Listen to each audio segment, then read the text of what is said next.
Alright, welcome to day 2 of parallel and perpendicular lines.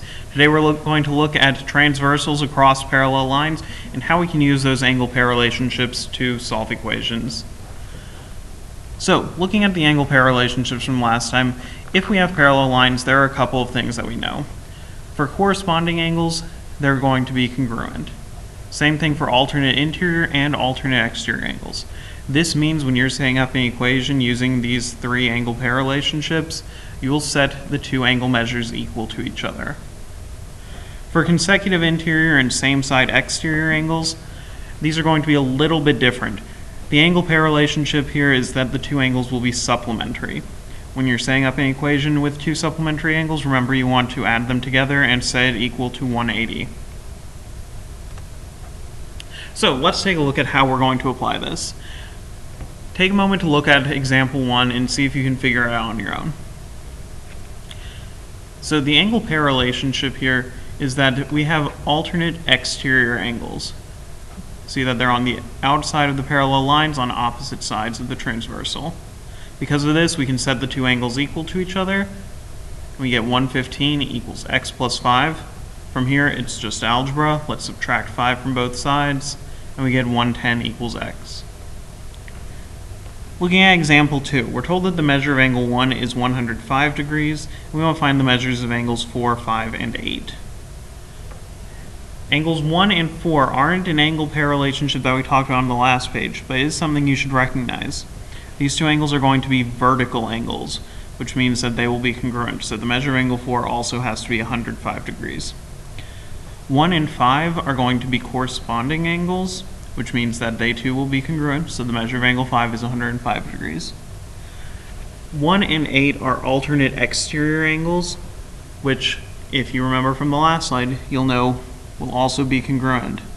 So all three of these angles are 105 degrees. Now let's take a look at example B. The numbers here are going to be slightly different from what we had in A, so even though it's the same picture, don't use any of this information from part A. See if you can figure out B on your own.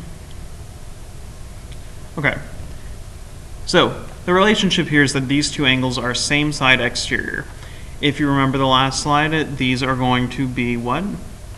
That's right, supplementary. So we add them together and set it equal to 180. From here, we combine like terms, subtract 72 from both sides, divide by 2, and we get that x equals 54.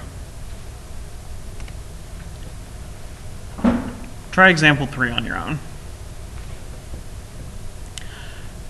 Okay, the angle pair relationship here, as you may have noticed, is corresponding.